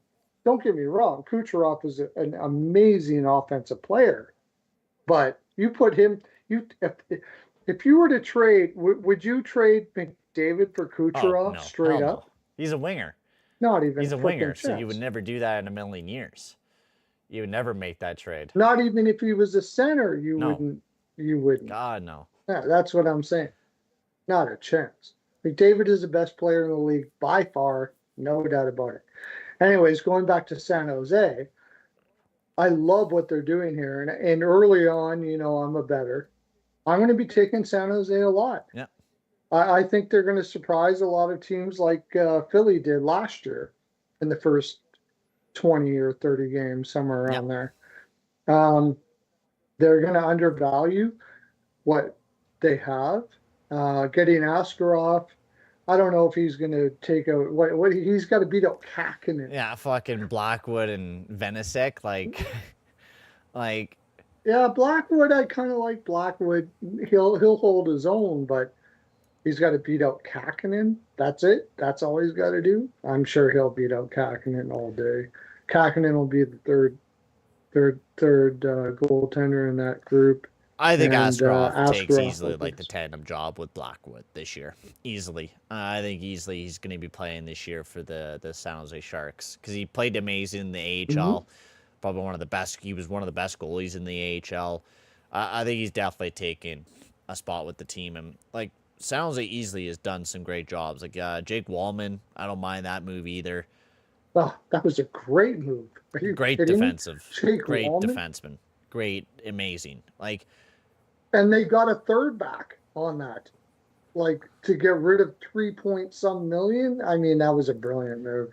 I love what Greer's doing. And the thing is with that too, like they're getting like I mean I don't even mind. It sucks that they lost Emerson, but Emerson, he's okay. He was playing amazing defensively. His analytics defensively are amazing. They're pretty good, yeah. But you get a guy that could eat up a little bit more of your cap in CC, guy that's a veteran, guy that'll help out the core a little bit more, so you don't have to play a lot of your younger guys. Like I think that's what Mike Greer's doing because he knows like, okay, defensemen take a long time to develop. Let's not rush a lot of these defensemen into NHL spots. Kind of almost what Chicago did this past year, which that's why I like what Chicago did this past offseason as well, getting Brody and getting Martinez. A lot of people are like, oh, it's a massive overpayment payment on Brody.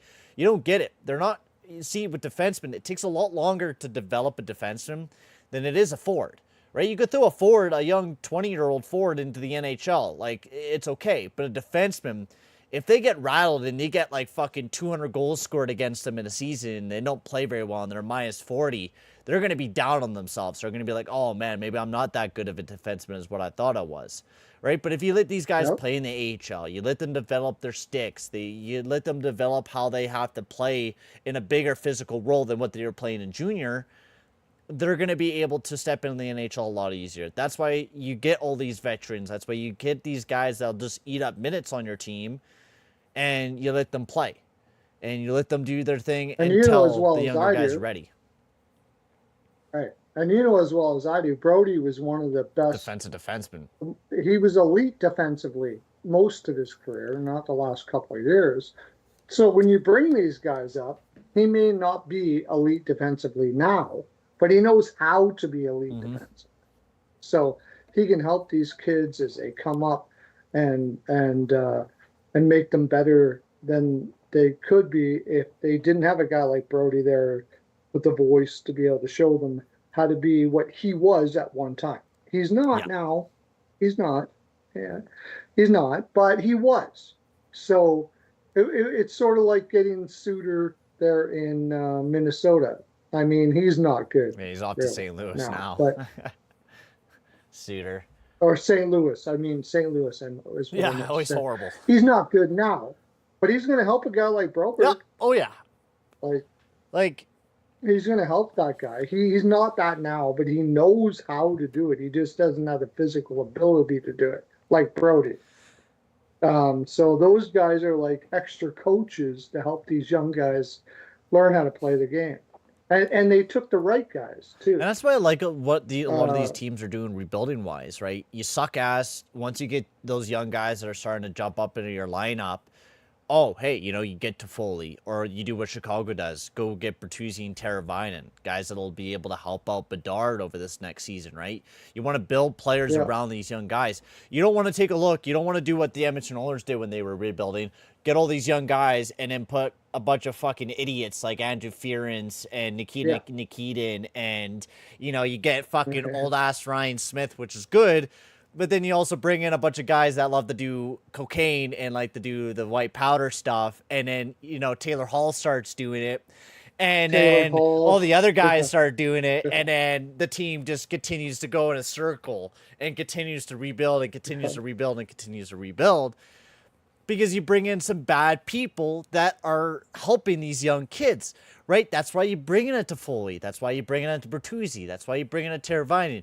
You bring in guys yeah, who are liked by everyone in the locker room, right? That's why you see a lot of these yeah. moves happen, and that's why you see a lot of these players get paid big time, right? They can help them become warriors. Like when Chicago got Perry, I know it didn't work out, but it wasn't a bad move. And then they got Yeah. Polino, right? Like, he's not a great player, but he's a Yep. warrior, and you teach them how to be warriors in the room, and then they just got marooned to replace Well, Perry, and you get and Bertuzzi too, right? Like you get another warrior like Bertuzzi. That's only going to help the team Bertuzzi, further. yeah. Yeah, I love what Chicago did. I really do. I think they're going in they're definitely in the right direction. I think they're going to surprise this year. So I got to ask you, because we haven't talked a lot in the last little while, what team does everybody think is going to be good that you don't think will be as good as most people think, as far as like the narrative on what teams will be good? What team do you think is going to be not as good as everybody expects coming Oh, up? man, that's a tough one. You- I I would almost throw Nashville in that almost a Yeah, little bit. I totally agree with I you. think people are really overrating Steven Stamkos as an Yeah, I amazing player. totally agree. Everyone's Totally like, "Oh, agree. why didn't like Bryce was talking about why Tampa Bay offered Steven Stamkos the contract that they gave him." I'm like, "Well, for the first thing, he can't play 5-on-5. You can't Yeah, rely on the guy to play 5-on-5 wise. He can't play that's right. defensively. He can't play Totally. offensively. The only thing he could do, he's like an Ovechkin. You have to put him in that 1T area, and you have to feed him pucks. Marchessault, he's getting a little older. Is he going to be able to continue to produce the way that he's been producing over the past few years? And he's playing in a totally different system. You take a look at their centers, they're relying on Novak and Colton Sissons to be your second line guy, right? Is Yeah. Nyquist going to have the same season as he did last year? Is Forsberg going to have the same season as they did last year, right? Is Yossi going to continue to produce the way that he's been doing? I'm not a big fan of Brady Shea. And you have to continue to rely on UC Saros, and you have to have UC Saros to have a little bit of a bounce back season this year. So, for me, I think I throw Nashville into that pool. Yeah, I wouldn't disagree. Um, the only thing I would say is I love their coach, and they might Yes. be able to. Yeah, they have a great coach there, but I'm not sure that they're going to be like much better than they were last year. Yep. I think With there's going to be another what the tweener who's with probably going to be on the first round. somewhere around the bubble, somewhere around there. Yeah, I'm not so sure that they're going to be better than they were last year, and I agree with you totally. Um, so I guess since I asked you the question, I have to answer Yeah. the question as well. And what do you think? um, which team do uh, I'm I I'm just not sold on the Rangers, man. I'm not sold on that team. You know another team I too? The Devils. Yeah, they could still be where they were. Their depth sucks. The depth offensively, I don't know. Like you take a look at their third line: Tatar, Hala, Bashian, Lazar, Cotter. Like, and then you got what McDermott and Why do you get Cotter? I don't Like know, dude. this is People supposed to like be an Cotter. analytics driven team and you get Cotter? Like really? Like yeah, I'm totally with you on And that. Hala's your third line centerman again this year. Like he And produces he's good not even points, but like he's not even that good defensively. he's a fourth line center and you're playing him on the third line. I think the only thing I like is their defense core and Markstrom, and I think that's the only thing that's going to hold them together this year. But even then, Well, I with don't think Hamilton coming Markstrom. back, but they lost Marino, Yeah, that's a huge right? loss. They got Pesci, That's it. but is Pesci really going to be much Pesci's an better? offensive defense. Is he? That's what people don't realize. Pesci's an offensive defenseman that doesn't put up that much offense. Yeah. They paid a lot for him. I would actually take Marino over Pesci. Oh, Um, any day of the week. I love so Marino. I think Marino's way better than Pesci, for sure. okay, so let's segue. Does Utah make the playoffs? Which one? Utah. Ooh. I really like Utah this year. I don't know. I think they're an underdog. I think if you were to say a sleeper team to make it into the playoffs, I would tell you Utah. Gunther was almost a point per game last year. Logan Cooley, I think, will have a great year this year. I think Schmaltz and Keller will have another great season this year. I think you got a great third line with McKelly and Bugstad. We'll see if Josh Doan will jump in a lineup. They got great depth. Great depth. You take a look at the defense core. You got Dursey this year. You got Shurgachev. You got Volomaki, who had a good season. Then you had Marino. You got Ian Cole that you just added onto the team, and now you got Ingram and Vilmenka. I think they're a sleeper playoff team this year. I wouldn't even put them sleeper. I think they're making it. The only thing is the only thing that scares me is they're pretty weak up the middle, Yeah, unless Cooley knocks it out of the park. But I love the way they progressed Cooley because they didn't put him up on the top lines when they could have, yeah. right? So he's not like you see these centers that regress like Beniers. Uh, I'll just say Beniers because I don't have the time to think about other young centers that did that. I'm sure there's many. They put him up on the top line and they did well, and then everybody knows who they are. Yeah. Arizona didn't do that. They put Cooley down on the third line and they let him kind of grow and stuff. So nobody knows. Most teams aren't going to be paying attention to Cooley this year.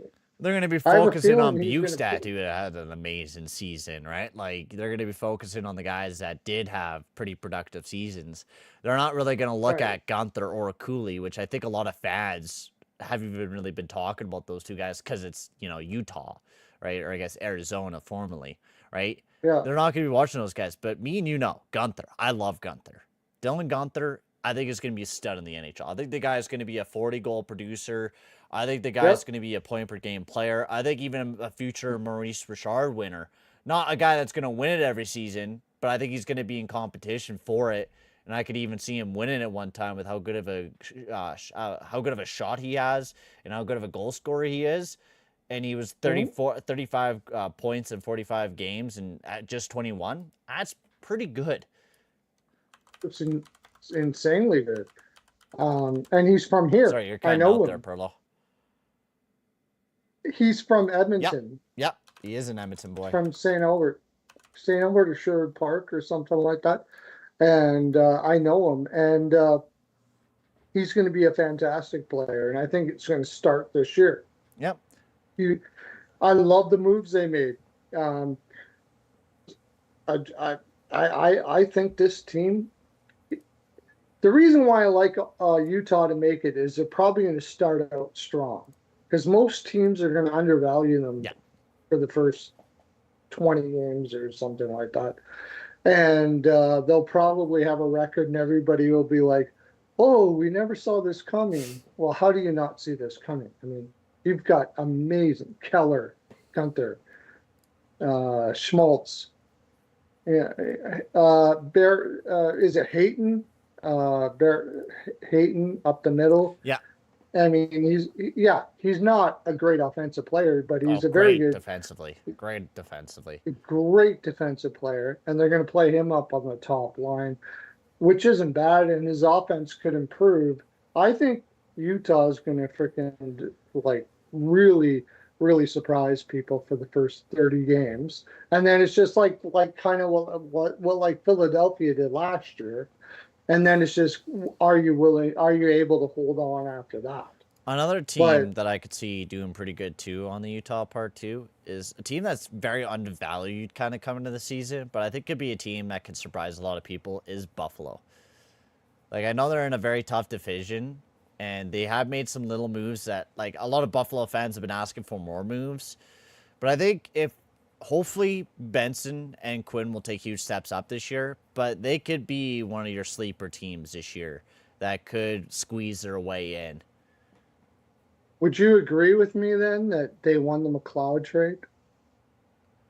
I think like relatively getting McLeod is very good because he's very good defensively for them. He's not going to be a huge offensive producer, but they didn't need Matthew Savoy.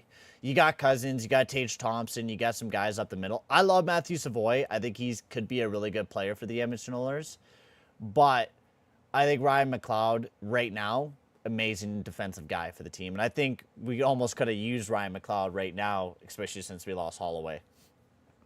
Oh, absolutely. And I think people undervalue that type of player. Like Buffalo didn't have anything like that in their lineup or coming up at all. Mm-mm. And they decided that they were going to start going that direction. And I actually really like the move. They gave up a lot, but they needed it. And the fact that they were aware that they needed that type of player, I think bodes well for the Buffalo Sabres. I don't know if they're going to make the playoffs this year. I like Lindy Ruff a lot, and I think he's going to have them have a higher compete. Yeah. I see them kind of on the bubble, Yeah. somewhere That's around what I'm there. thinking But too. who are they going to take out? Who are they going to take? That's the tough out thing, right? Like you in take a that? look at their division. I mean, Boston. I don't know how Boston's. I think Boston's. I think if they have the whole situation still having problems with Swayman and him not being signed, I think they're like going to be a very much a tweener team. Detroit, Oh, yeah, I don't know about man. Like Detroit's such a weird team. Florida's a guarantee. yeah. Tampa Bay probably a guarantee. Toronto's a guarantee.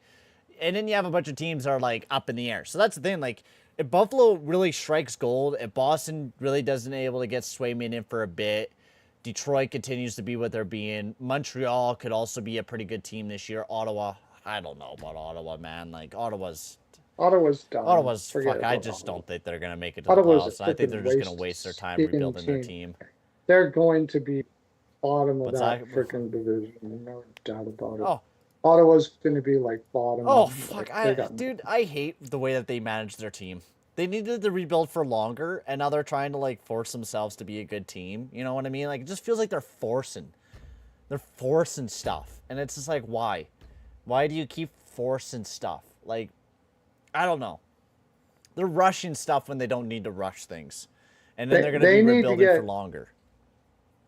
Yeah, you got guys like Brady Tkachuk on that team. I love Brady Tkachuk for what he does, but they don't have a team that can surround Brady Tkachuk. Brady Tkachuk has no idea what he's doing No, defensively. God, no. Oh my God. All he His knows offense. is a pure offensive, beat people up in the offensive zone. And you got to have those guys. There's nothing wrong with that. Verhage in Florida, for example, is a good example of that. You got to have guys like that, but you got to have a team around that. Like you can't have him be your main guy. God, no, dude. Like, God, no. Yeah, and Stutzla doesn't have a clue what he's doing half the time. And I don't even think that's his fault because they've just had poor coaches. And you think Green is going to solve that problem? You think like, Travis fucking really? Green, who couldn't even fucking get Pedersen to play amazing? Like, fuck off. Like, you think he's going to get Stutzla going? Like, Stutzla's a pretty good player automatically because he's just a lot of talent, but the guy could be way better than what he is. and if you put a good coach, but Yeah. Travis Green, not your guy. Not your a guy. chance. Like, sure, if you got a No. lot of veterans on your team, probably your guy. Probably your guy to make it in the playoffs and push your team in there. Exactly. But not Yeah. your guy when you got Sanderson, you got Greg, you got Stutzla, you got Batherson, you got Norris. Not your guy. Not your guy. Not your guy at all. I love Sanderson. Well, what else do you have on D? I Zub. like Jensen too, but he's 34 years freaking old. Zub. He's going to be able to help those kids out and do whatever he does. But They that need defense to is rebuild. absolute They needed to ass. rebuild for longer, and the problem is, who have they drafted over the past 2 years that you could say like, oh, that's an amazing draft for Ottawa? They picked up Carter Yamachuk. Yeah, who was like projected to be like 17th overall. Why not pick? You I had have no Zane idea what that was Parecki. about. You had Anton Silyaev. You had Sam Dickinson. You had Zeev Boom, who are all guys that I think are better than that guy. A million times And then better. also, A million can we talk about times Tyler better. Boucher, who's been a fucking bum? Fucking, that was a horseshit pick. The hell was Boucher? Why are you taking Boucher in that spot? Are you kidding me? A fourth liner? Like, absolutely Who's been proven to ridiculous. be just an absolute fucking bum. Like, he's showed everyone, like, Well, oh he- man, he- who fucking knew? Who knew? Oh, guess Yeah. what? We did, because we talked about that being a dumb fucking move. Silyev was the pick there. They had Sillinger. They had and Matt he- Coronado. They had what? Sebastian Casa there. They had Brennan Hoffman. You had Zachary Bulldog. You had, oh, wait, Jesper Wallstedt there too. Oh my God. And Why Johnston not that far away. Holy crow. You had all these guys, and they decided The to pick only Tyler good Boucher. pick they've had in the last 5 to 7 years is probably Sanderson. That was it. That was it. Oh, The poor guy's got and the a thing is, frickin- when you're doing a rebuild, Pearlo, you know this best than me. What has San Jose done? What has Chicago done for late round picks? Steal after steal, right? Players in every rebuilding team, the late round picks is exactly what you want. First round, for sure, very pivotal, but they're easy picks. Apparently not for Ottawa, but No. apparently it's very hard for them. But guys, you Yeah. want to get steals. Ottawa over the last few years have not picked up a player late into the draft that has even touched an NHL ice game. Worthless. We're one of the worst drafting teams in the league. No doubt about it. Horrible. Horrible. And when you're and they're rebuilding at the same time. So that's Yeah, and not when a you're good rebuilding, you combination. want all those picks to be great. Like, you take a look last year, their first pick was in the 4th round, and they were rebuilding. 2022, their first pick was Philip Nordberg and Oscar Peterson, which you haven't seen a thing of. And the only guy that's actually even played a game, it was the last one, was 2021 with Zach Ostapchuk. Otherwise, like, you see a bunch of Yeah. guys that are like no-name guys that you haven't heard a single thing about. The last good draft that they talked to my had was Ottawa- 2020. That was the last good draft they had. I talked to my Ottawa Senators fans and they say, well, we got Allmark, so we're going to be good because our problem was goaltending last year. No. No, Allmark is going to be shit this year. I'm sorry.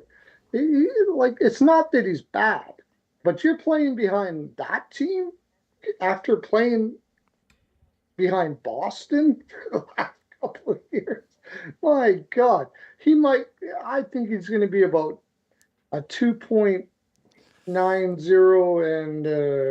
8.89, somewhere around there. And that doesn't even mean he's a bad goaltender. You're doing well if you do that. I think he's going to get around that 900, 901, maybe even a little less. 901, somewhere around You put that there, defense core into yeah. play and what they got in that forward core, it's nothing amazing. Nothing that's like stealing No. my eyes, you know what I mean? And their drafts have been Yeah. disappointing. Like, this year's draft, I think they didn't do very well. I think they had a lot of better choices out there. And I don't even know what they did in this draft. It was Jake like Machuk absolutely and then stupid. Gabriel Elison, which is, and then after that, it's just like a bunch of no names. I don't have a clue what they were doing at all. The team is absolutely like, if there was a Canadian team that'll lose their franchise, Ottawa would be it, because that's how poorly they're managed. It's terrible. It's terrible. And you know what? The years that they had Eric Carlson and they almost made it to the finals, they got lucky with that team, to be honest with you. They got very, very lucky when they had that whole team together, when they were actually successful. What did they have? Spezza, Hossa.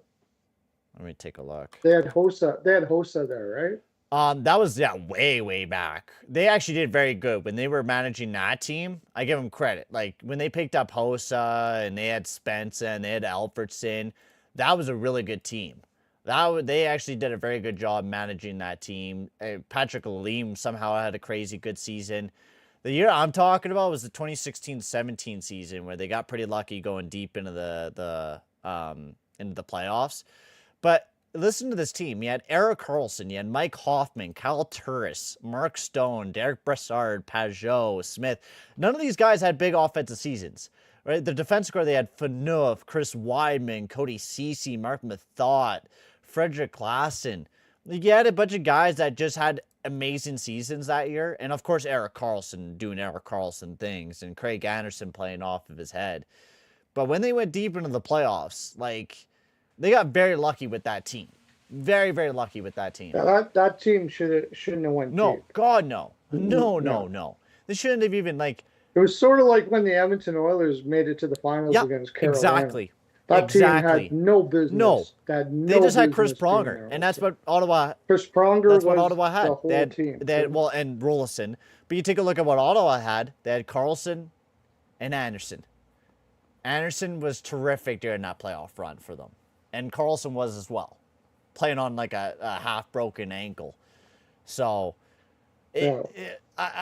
And then they continue to try to be good, and that's just the thing that pissed me off. Was like, okay, why do the things that you're continuing to do? Like, what they picked up Matt Duchene and signed him. Like, they were ridiculous with what they tried to do there in Ottawa to try to keep things together. And then, like, they're trying to continue to, like, make their rebuild fast. Because they're like, oh, we got Brady Tkachuk. Like, Matthew Tkachuk's playing good, so, like, Brady Tkachuk will just do good. We'll be okay. Matthew Tkachuk's probably one of the best wingers in the NHL, which he is. So his brother should be like that too. No, that's not how it works. Matthew's way better than Brady. Oh, miles ahead Brady. Miles ahead of Brady. And I talked to fans and they're like, I would take Brady over Matthew. No. Matthew is one of the best wingers in the NHL. He had a down year defensively last year, but normally, and he was playing with coming back off a broken sternum. Watch out next year. He's going to freaking, and then you got Barkov. Like, Florida's got the best top 12 two-way forwards I have seen since the Detroit days back in the mid-90s. That's why they went, when he had back to back, or Zetterberg. Almost went back to back, because they got a great team. Undeniably. Yeah, when you had Datsuk, Zetterberg, Fedorov, like these were some. That was probably the best two-way forward team I've ever seen back in that, and better than the Florida team today. However, it wasn't in a cap world. Yeah. The fact that they've able to produce this in a cap world, you got Bennett, you got Tkachuk, you got Barkov, you got Reinhart. Reinhart is so underrated, is ridiculous. Forget about his offense this year. He always was underrated. Yeah. You know what I mean? You got Lundell. Rodrigues is probably the most underrated defensive player in the league today. Rodrigues, like, amazing as well. Amazing. Oh, yeah. Luostarinen, amazing. You got Lundell back there. You got Rodrigues. Like, Rodriguez is another one. And people say, well, they have great defensemen. No, they didn't have great defensemen, actually. Take a look at their defense score. It's, like, not amazing. Like, Forsling and Ekblad's a bum. Like, Ekblad's a bum. Kulikov, Mikola. Yeah. I do give credit. Kulikov's pretty good. He was good, but he's not good today. He's okay. Like, that's the biggest compliment you could give Kulikov right now. Montour. Yeah. Oh, my God. Offensively, amazing. Defensively, atrocious. Atrocious. And you still look at their defense score right now. Like, you got Forsland, Ekblad, Kulikov, Mikola, Schmidt, and Bachquist. Like, that is, once again, going to just be an atrocious defensive core coming into this upcoming season. Yeah. Like, All offense. You put that defense on any other team in the league, and you're probably not going to make the playoffs. Guaranteed. Like, but you put that defense with those top 12 forwards. Well, it's changed now because they're a little weaker on the bottom six now. But like the top 6 forwards they had before they had to lose a couple, you put that defense, they're probably going to be okay. They just come back. They know when to take risks and when not to take risks. They play an amazing two-way game. And that's why they don't worry about paying out the defensemen, because defensemen are too expensive to find out there. So they went with two-way forwards. This Florida team, the management and everything that they built, that's why I picked them to win the Cup last year. And I'm probably going to pick them to win the Cup this year, even though they're a weaker team. I think this year they're going to be hungover, I think, this year. But I think if you skip this year, going to the next year, I think Florida could be pretty powerful. Like, I think they're almost guaranteed to probably do it again. But I could be wrong. They can still add people through the season and stuff like that. I agree with you. I'm not as confident as I was last year. Yo, Hockey News Report. What's the question? Since you're a Flyers fan, what the heck did you do to Ryan Johansson? Did he get injured while washing your windows? Yeah, what happened to Ryan Johansson? No, he was out of shape. He was out of shape. Out of shape? That's why he got like booted from the team, basically. Yeah, remember back that Tampa Bay guy? I can't remember his name. Out there again. Hang on. Sorry, what were you saying? There was a guy in Tampa Bay. I can't remember his name. They got rid of him because he breached contract. He came to camp like 30 pounds overweight. Ooh. Yeah. I can't remember what his name was, but that's exactly. Johansson has been known to not be in shape to come into camp, and apparently, like, he just went like right off the rails this year. So, dude, imagine if Ryan Johansson actually put himself in shape and wasn't like overweight and actually probably put in some training. Oh, absolutely. Like, the guy probably could have been a fucking stud. Like, I remember his days in Columbus, and when he moved to Nashville, I was like really high on Nashville, picking him up. I'm like, this is an amazing player, and then he's just like mediocre at best. And now he's just like done. Like, he's just doesn't do anything, which is sad because I love Ryan Johansson. I think he was an amazing player, but now it's just like, well, if he could, I don't know why he can't get himself to make himself into an athlete that has the ability to. You got to think about that. He hasn't ever been in shape coming into camp, and he's still been a 40, 50-point guy. And you know what I mean? Like, if he were to commit himself to being a number one center, he would have been one of the better number one centers in the league. He's big, he's huge, he's got a smart mind for the game. He plays a good two-way game within his physical abilities. It's really sad. Anyways, buddy, I gotta go. Okay. Can we do this again tonight? Probably not tonight. I'm probably going to be chilling tonight, but let's do something next weekend. Let's do something next weekend. I wish I could go longer. I might be camping. Go longer here. I might be camping next weekend, but maybe the week after that, right before the season starts. Somewhere during the week or something. I miss talking to you. Oh, it's always a great time. It's always a great time with you. We might have to do a call or something after work. I might not be able to do a stream, but we might have to have a little chat or something. We'll bullshit about some hockey. I'm willing to do that. I could always chat with you after work. I'm always done at like 4:30, and I'm like off of work.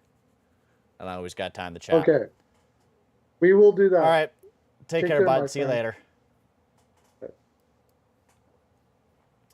right. That was Pearlo, who got to join us for a little bit. He's always amazing as ever to be able to talk with him. Always amazing. Pearlo doesn't really stream anymore. So he mostly just jumps on other people's streams. So you'll probably see him a lot on my shit. So I'm going to head off too, because I've been here almost for 2 hours talking some hockey. So I'm going to head on off. I got to hit the bathroom, and then I'm going to relax for the rest of the night. So thank you very much for joining in, guys. This was an absolute blast. We're definitely going to be doing some more live streams here in a bit. Probably like every week we're going to do some streams. Not next weekend, but mostly every weekend. What team? What did you say there? I fucking hate the little heart at the bottom of it. I can't see. So, I'm excited. We're going to definitely be doing a lot more streams. Thank you for Hockey News Report. All this man, all you guys jumping in the stream. It was a lot of fun to bullshit and talk some hockey. So I'll probably be seeing you guys sometime in September again for another live stream here. Thank you guys for tuning into the podcast, and we'll see you guys all later.